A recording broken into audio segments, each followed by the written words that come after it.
सबसे पहली बात तो है कि जितने लोग यहाँ बैठे हुए हैं इंटरव्यू के अभ्यर्थी, उन लोगों को मेरी शुभकामनाएं। पहली बात तो आप लोग रिटेन पास करके आए हैं, इसलिए आपको बधाई। किसी भी चीज़ को सीरियसली लेना चाहिए, पहला चीज़। दूसरा, क्योंकि ये पर्सनालिटी टेस्ट है, interview is a personality test. इसमें कोई बहुत ज़्यादा कोई सिलेबस जैसे पीटी में होता है, मेंस में होता है, उस टाइप से सिलेबस नहीं रहता है। ये जो बायोडाटा फॉर्म जो भराया है, बायोडाटा में जो चीज़ लिखा हुआ है दैट इज सिलेबस, ठीक है ना। जैसे तुम्हारा नाम, एड्रेस, क्वालिफिकेशन, ग्रेजुएशन का सब्जेक्ट, क्या आपने पीजी भी किया है, हॉबी क्या है, या कहाँ से किया है, किस चीज़ में आप इंटरेस्ट रखते हैं, या कहीं जॉब भी करते हैं, जॉब करते हैं तो किस प्रकार का जॉब करते हैं, ठीक है ना।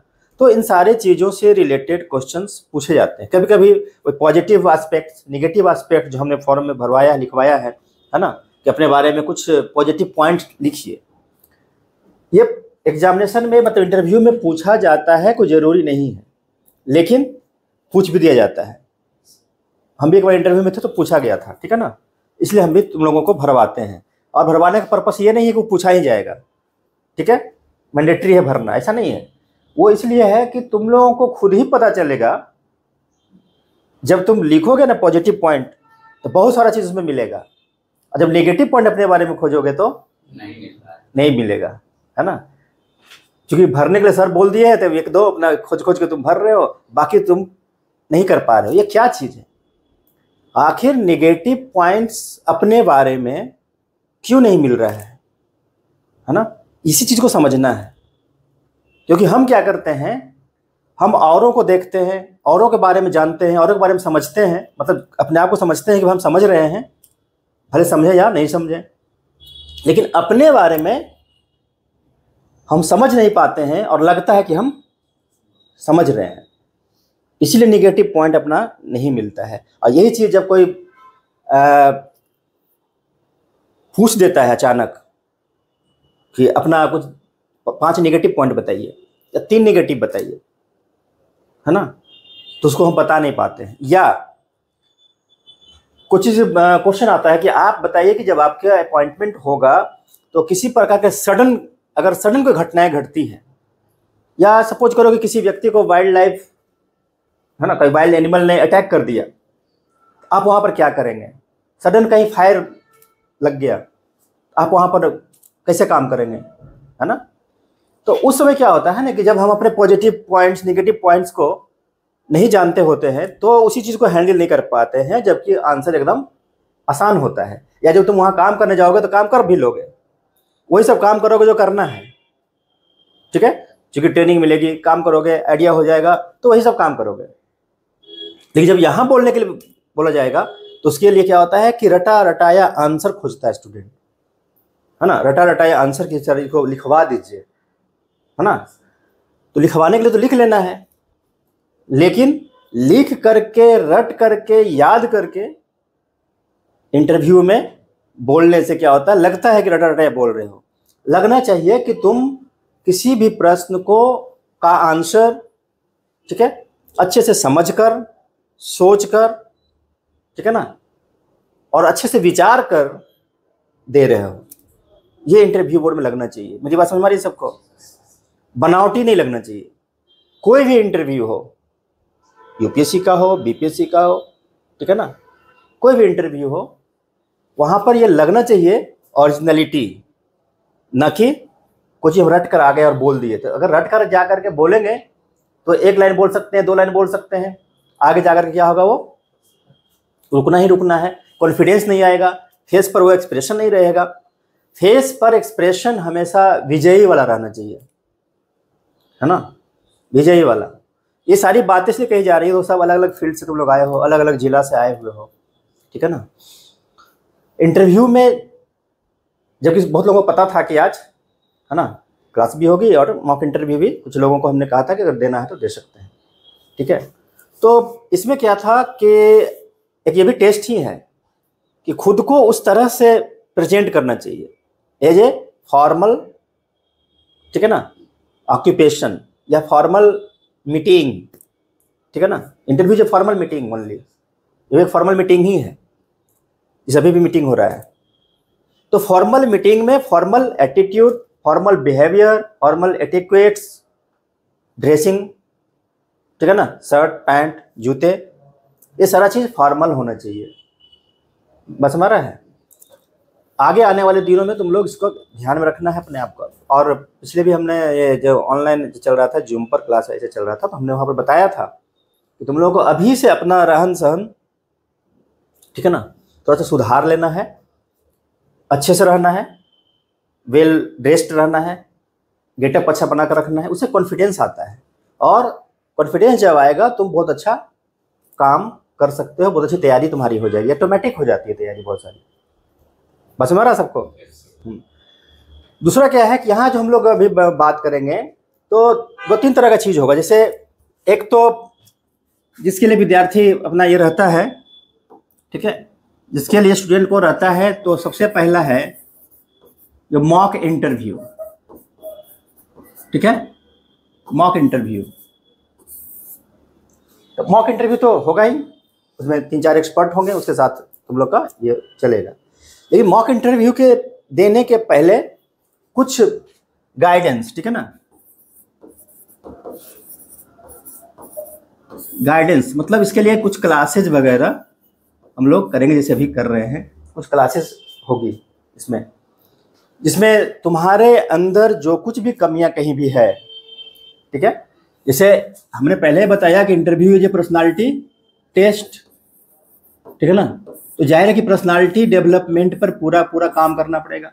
जहाँ कहीं भी कुछ कमियां हैं, अचानक चेंज नहीं हो जाता है, पर्सनालिटी अचानक चेंज नहीं हो सकता है, इसमें महीनों लग जाता है, वर्षों लग जाता है। बचपन से जो हम सीखे हैं, बचपन से जैसे हम लोगों ने अपना रहन सहन बनाया है, जैसे रहा है, ठीक है ना, अभी तक जो तुमने देखा, सीखा, अनुभव प्राप्त किया, उन सबको जब इंटीग्रेट कर देंगे तो तुम्हारी पर्सनालिटी हो जाएगी, ठीक है। और पर्सनालिटी की इनर क्वालिटी है, बाहर से नहीं होता है, ये अंदर से होता है, आंतरिक अभिव्यक्ति है, ये साइकोलॉजी का पार्ट है। इसलिए इंटरव्यू में तुम्हारी साइकोलॉजी को भी समझा जाता है, ठीक है ना, मनोवैज्ञानिक पहलुओं को भी समझा जाता है कि जिस एग्जामिनेशन का इंटरव्यू हो रहा है, उस एग्जामिनेशन के लायक विद्यार्थी का मेंटलिटी है कि नहीं, उस एग्जामिनेशन के लायक, जो पहले भी कई बार हम बताए हैं, विद्यार्थी उस लायक है ना, सुटेबिलिटी बोलते हैं इसको, सुटेबिलिटी फॉर द पोस्ट। जो कोई आईएएस एग्जाम देने जा रहा है तो आईएएस के लिए सुटेबल है कि नहीं, तो उस टाइप से क्वेश्चन को पूछे जाएंगे। बीपीएससी के एग्जामिनेशन होगा तो बीपीएससी के लायक, एचडीएम डीएसपी है ना, के लायक विद्यार्थी का अप्रोच है कि नहीं है, सुटेबल है कि नहीं, तो उस टाइप से बातें की जाती हैं, ठीक है। उसको बोलते हैं फिर हमारा तुम्हारा थॉट, अप्रोच, इन सब चीजों को डेवलप करना है, ठीक है। दूसरा एप्टीट्यूड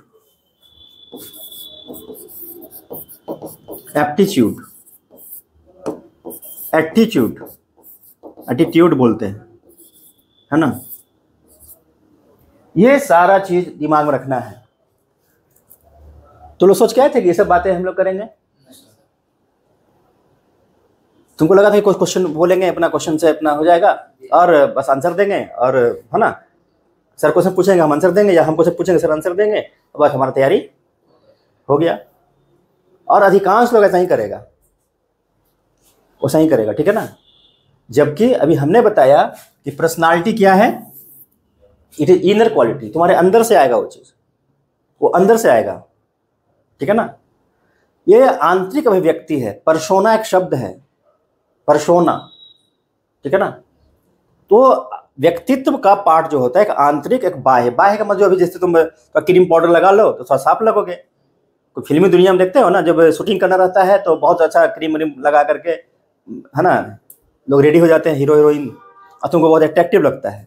उसी को जो कभी नॉर्मल तुम देखो, कभी मुंबई में जाओगे, मुंबई सैर करते, या फिर आजकल तो वीडियो वगैरह रिकॉर्डिंग हो जाता है, बहुत लोग कर लेता है, रिकॉर्डिंग डाल देता है, उस समय देखोगे तो लगा कुछ है ही नहीं, क्योंकि बाहर से मेकअप नहीं है।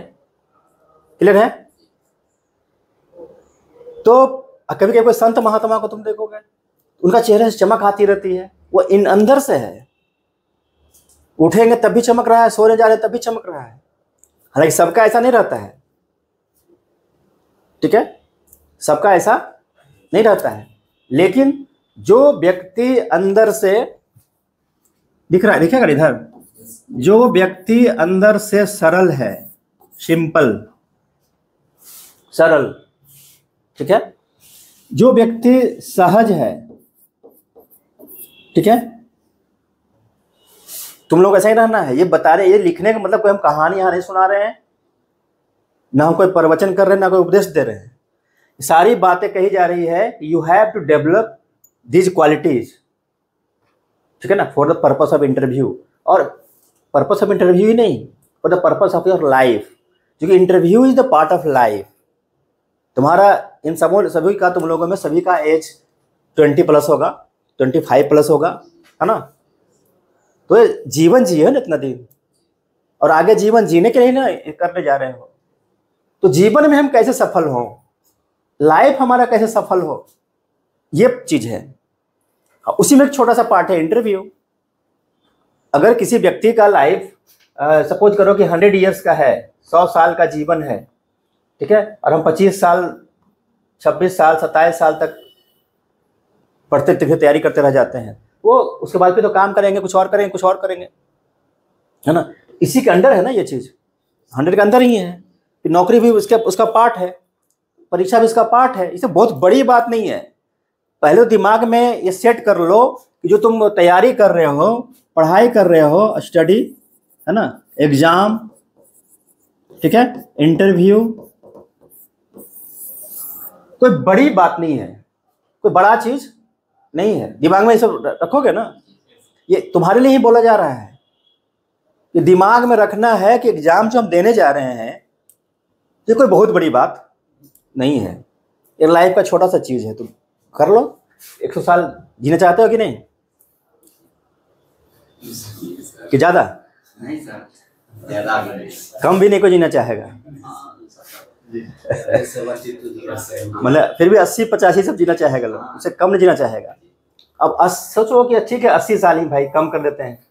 अब 80 साल किसी को जीना है, ठीक है ना, तो 80 साल का जीवन में क्या एक एग्जामिनेशन ही सबसे इंपॉर्टेंट चीज है?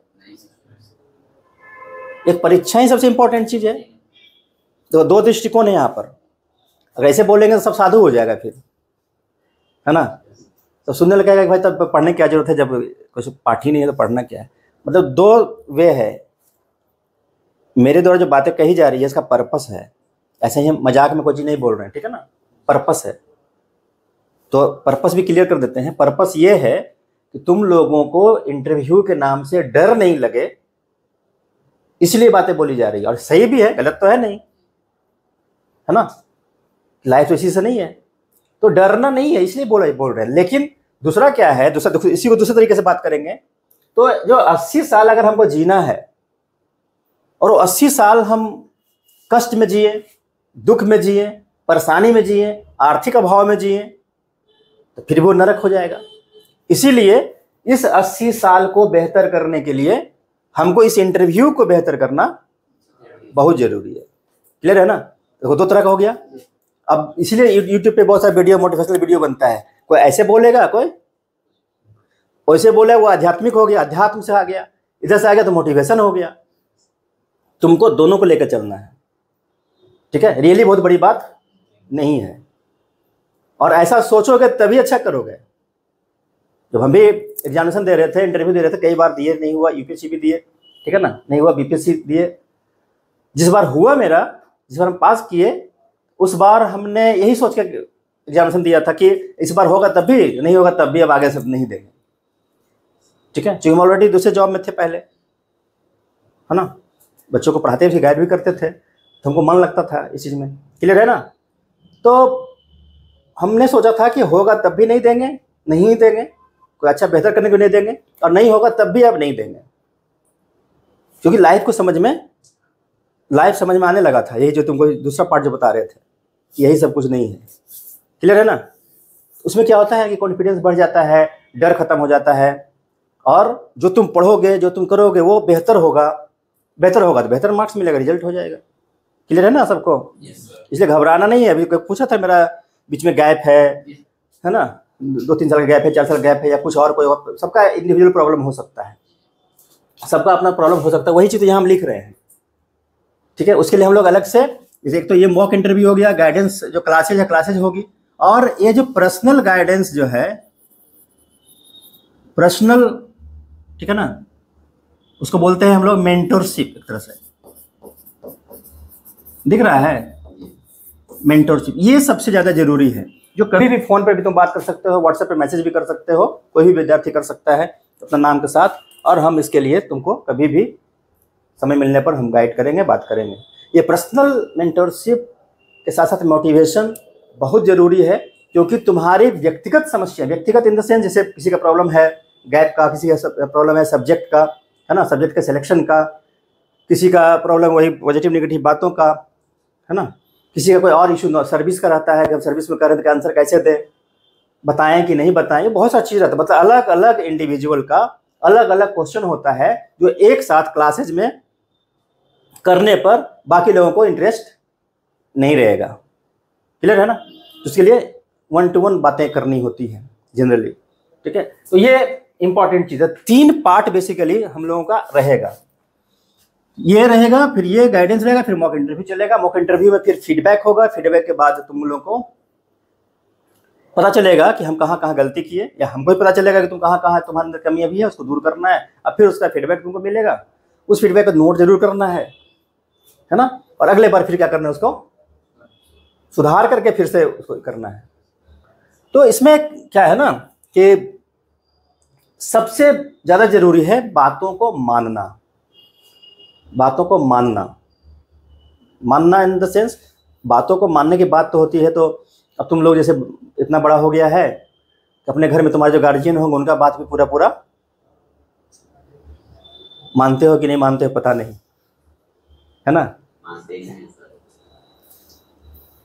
बहुत लोग नहीं मानता है, और हम कह रहे हैं कि बात को मानना। देखिए यही सब है। समय बदल रहा है आजकल, क्या हो ना, बहुत अंतर आ गया है। एजुकेशन बिजनेस टाइप का हो गया है, ठीक है ना। तो टीचर स्टूडेंट का रिलेशन भी उसी टाइप का हो गया है। तो फिर बातों को मानने के लिए लोग कहेंगे तो हास्यास्पद लगेगा लोगों की, भाई कैसे, लेकिन बातों को मानना ही पड़ेगा। क्लियर है ना? पहले की जो पद्धति थी, शिक्षा पद्धति में टीचर के प्रति रिस्पेक्ट होता था। हम लोग पढ़ते थे गाँव में बचपन में। उसके पहले आज जो गुरुकुल की बात कर रहे हो, जो पढ़े हम लोग, देखे हैं हम लोग, पढ़े तो नहीं है, टीवी में देखे हैं राम कैसे पढ़ते थे, है ना, अर्जुन कैसे पढ़ता था वहाँ पर। तो गुरु की बात को मानने से गुरु को बेनिफिट नहीं होता है। स्टूडेंट को जैसे श्रद्धा होगी तुमको, जैसे हम खड़ा होकर बता रहे हैं, तुमको लग नहीं सर अच्छा बता रहे हैं, तुम्हारे मन में जब ये बातें आएगी कि नहीं सर अच्छा बता रहे हैं, या मेरे लिए अच्छा करेंगे, अच्छा ही होगा, तो तुम्हारा अपना इंटरनल डेवलपमेंट है, वो जो इंटरनल, तो पर्सनालिटी डेवलपमेंट होगा। तुम हर चीज़ को ग्रास्प करने लगोगे, लेने लगोगे। हम कम भी बताएंगे तो तुमको ज़्यादा मिलने लगेगा, ठीक है। अब कोई विद्यार्थी ऐसा भी होता है जिसको लगता है कि यार ये सबसे क्या फ़ायदा हमको, ये सबसे क्वेश्चन पूछिए ना, वन संरक्षण अधिनियम, है ना, वन्य जीव संरक्षण अधिनियम बता दीजिए, फॉरेस्ट रेंजर के क्या क्या कार्य है ये बता दीजिए, ठीक है ना। उसे क्वेश्चन आएगा तो वहीं पर आएंगे हम लोग ना, फिर आएंगे तो वहीं पर। इसी से तो खाली ये होगा नहीं, सॉफ्टवेयर तो बनाना पड़ेगा, हार्डवेयर को चलाने के लिए सॉफ्टवेयर तो बनाना ही होगा। तो बातों को मानना है, ये दिमाग में सेट करके रखना है। अब बातों को मानने से क्या होता है कि तुम भी जब कुछ भी पूछोगे, कुछ भी बात करोगे हमसे कभी भी, तो फिर हम भी तुम्हारी बात को उतना ही शिद्दत से मानेंगे और तुम्हारा हेल्प करेंगे। आसानी से रिजल्ट हो जाता है, ठीक है ना, कोई बड़ी बात नहीं है। तो ये हम यहाँ पर बात करते थे कि ये बहुत बड़ा चीज़ नहीं है, पढ़ना, एग्जाम देना, इंटरव्यू, सब छोटी छोटी बातें हैं, इसलिए बहुत हल्का है। छोटी छोटी बातें मतलब बहुत हल्का चीज़ है, ये बहुत भारी नहीं है। जो भारी समझता है उसके लिए परेशानी होती है, एकदम हल्का है। तो सबसे पहला चीज़ है इसमें कि डर को समाप्त करना है, डर को, ठीक है ना।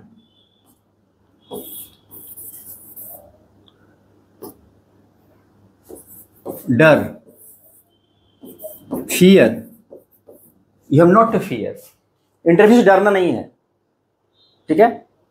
अब हम बोल दिए नहीं डरना है, तुम नहीं डरोगे, थोड़ा बहुत तो डर लगेगा ही। डर भी नेचुरल है, वो नेचर है।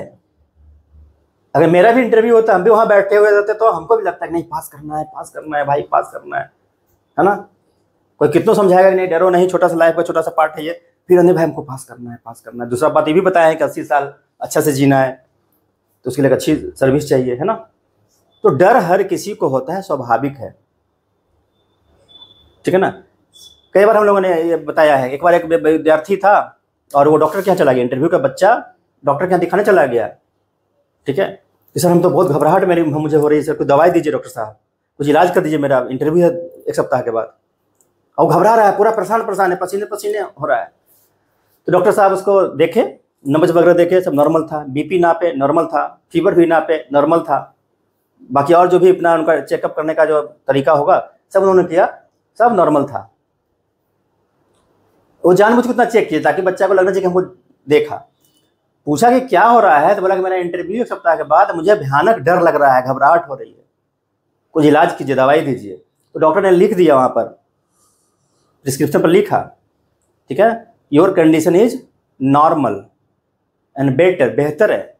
वह कैसे डॉक्टर साहब हम इतना घबरा रहे हैं, आप बेहतर बोल रहे हैं, नॉर्मल बोल रहे हैं। तो बोला कि अगर तुमको इंटरव्यू से डर नहीं लगता तब हम दवाई जरूर देते कि भाई इंटरव्यू है, डर नहीं रहे हो तुम, बस में रहना। तो मतलब वो स्वाभाविक डर होता है, लेकिन डर को अति नहीं करना है, मतलब अति नहीं करना है, ठीक है ना। तो बात समझ आ रहा है, अति नहीं करना है कि भाई एकदम ज़्यादा डर गए। और रिलैक्स भी, एकदम रिलैक्स नहीं हो जाना है, एकदम रिलैक्स ही नहीं, डरने की क्या जरूरत है, ठीक है, डरने की जरूरत नहीं है, ऐसा भी नहीं है, ठीक है। एक बार एक विद्यार्थी का इंटरव्यू हो रहा था, मतलब मॉक इंटरव्यू करवा रहे थे, और उस समय हम भी यूपीएससी का एग्जाम वगैरह दे रहे थे, तो अपना साथ में हम सब रहते थे, तो मॉक इंटरव्यू नहीं अरेंज करके करता है, उसमें हम लोग कर रहे थे। उसको हमने यही बात बताया, क्योंकि हम यूपीएससी इंटरव्यू दे करके आए हुए थे, बीपीएससी इंटरव्यू दिए हुए थे, तो हमने बोला अरे इंटरव्यू डरना क्या है, डरना नहीं। उसको मोटिवेट करने के लिए बात बोले थे कि डरना नहीं, वहाँ कोई विद्वान आदमी थोड़ा बैठा रहता है, सबको थोड़ा सब कुछ आता है, नो मैन इज परफेक्ट, तुमको भी बोलेंगे बात हम, इसलिए तुम जैसे हो वैसे ठीक हो, तुम भी उतना ही जानते हो जितना वो लोग जानते हैं, डरना नहीं है, ठीक है ना। और हम ड्यूटी करते थे, हम चले गए ड्यूटी, शाम में उधर से आया, कल उसको इलाहाबाद जाना था इंटरव्यू के लिए, यूपी, ठीक है ना।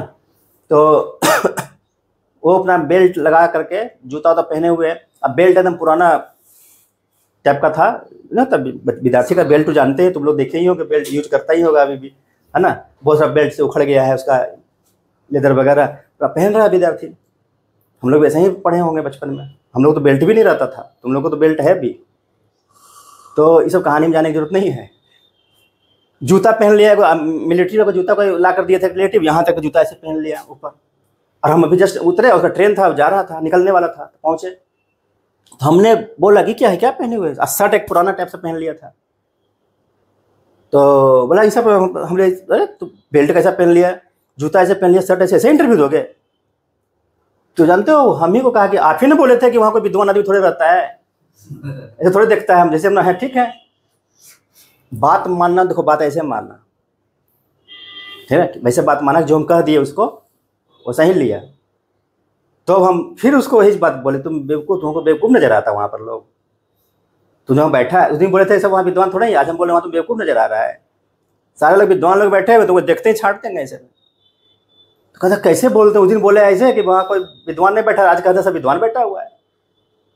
यही समझना है। फिर तुरंत चेंज किया, जूता को दिए हम, बेल्ट भी अपना दिए, शर्ट चेंज करवाए और पास किया, है ना, रिजल्ट हुआ फाइनली। ये सब समझना है। तो क्या था, सरलता, वजह से बोल दिया, ऐसा बात मान रहा है।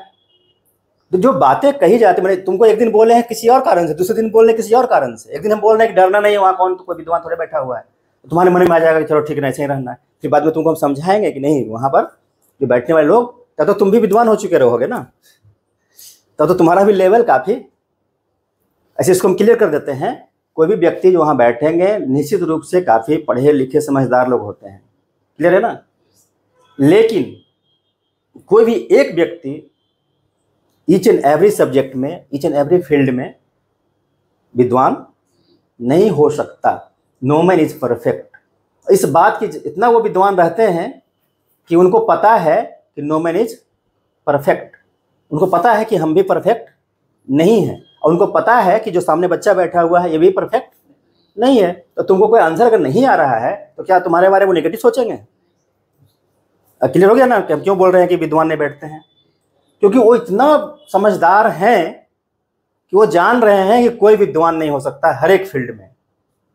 नीतीश कुमार ही बिहार के मुख्यमंत्री हैं, मोदी जी भारत के प्रधानमंत्री हैं, तो अपने राजनीति में प्रकांड विद्वान हैं ये लोग। पॉलिटिक्स में बार बार सरकार इनकी बन रही है ना। लेकिन क्या वो तुम्हारे पढ़ाई लिखाई में उतना वो जानते हैं? उनको क्वेश्चन पूछा जाएगा जवाब देंगे? उस इंटरव्यू में बैठेंगे तो पास करेंगे? लेकिन बाकी चीज़ में विद्वान हैं। लेकिन हम लोग वही काम जो कर रहे हैं हम लोग नहीं कर सकते। इसी बात की जानकारी इंटरव्यू बोर्ड में बैठने वाले मेंबर्स को होती है। इसलिए तुमको बोले थे डरना नहीं है। कि डरने का मतलब नहीं कि तुम एकदम उच्छृंखल हो जाओ और एकदम अनकंट्रोल हो जाओ। डरना नहीं का मतलब होता है कि इंटरव्यू लेने वाले इस बात को जानते हैं कि कोई भी व्यक्ति परफेक्ट नहीं होता है। इस बच्चा से हम 10 क्वेश्चन पूछे हैं, ठीक है, 3-4 क्वेश्चन का जवाब नहीं दिया है, उससे कोई दिक्कत नहीं है। लेकिन बाकी जो 6 क्वेश्चन का जवाब दिया वो कैसा दिया, ठीक है, इसलिए हम ये सब लिखे थे।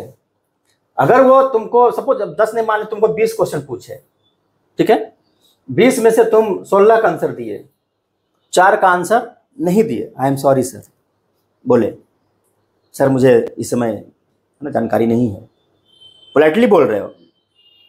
अब तुम बोलोगे नहीं जानते हैं सर, है ना, सही बात। अच्छा ये वाला भी नहीं जानते हैं सर, अच्छा लगेगा?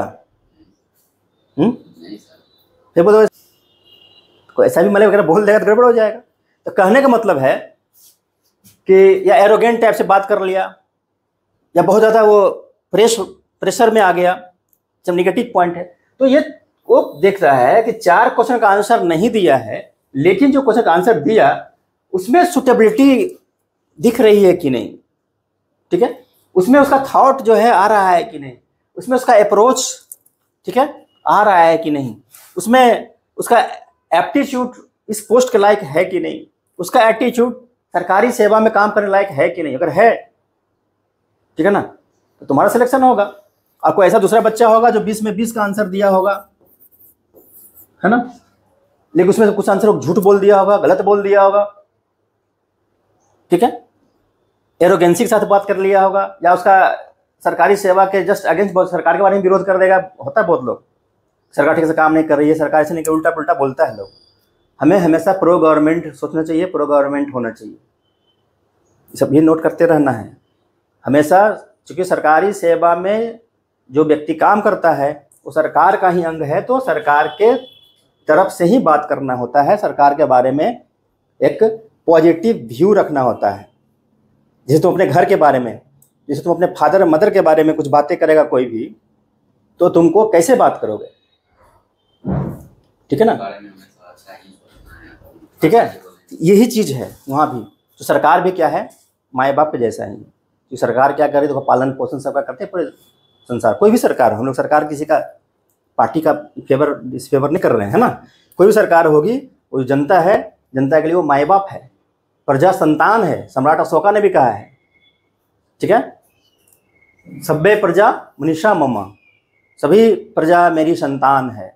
तो वो जो मौर्यन प्रिंसिपल है, अशोका का थॉट है, आज भी जो सरकार काम कर रही है वो भी ऐसा ही है। कल को तुम जब एग्जामिनेशन पास करके फाइनली पास करके ज्वाइन करोगे, डिपार्टमेंट में जाओगे, जहाँ भी तुम काम करोगे, अगर वहाँ पर 100-200 आदमी जाएगा, घूमने जाएगा, है ना, अगर कोई जंगल में पार्क में घूमने गया, तुम्हारी वहाँ पर ड्यूटी लगी हुई, तुम क्या करोगे उसके लिए?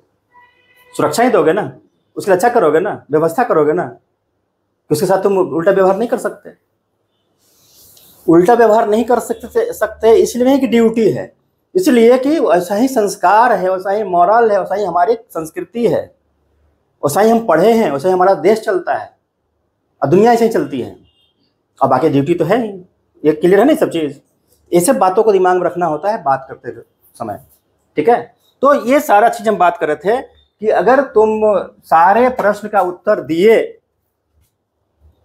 या कुछ कम का दिए, ये बहुत ज़्यादा ऐसे डिफरेंस नहीं बनता है, ठीक है, बशर्ते कि जो कुछ भी आंसर दिए वो काफ़ी संजीदगी से, ईमानदारी से, ढंग से, point wise, pointed answer should be pointed, relevant answer, relevant to the point, ठीक है ना, क्वेश्चन के साथ समझ करके दिए, वो इम्पॉर्टेंट होता है।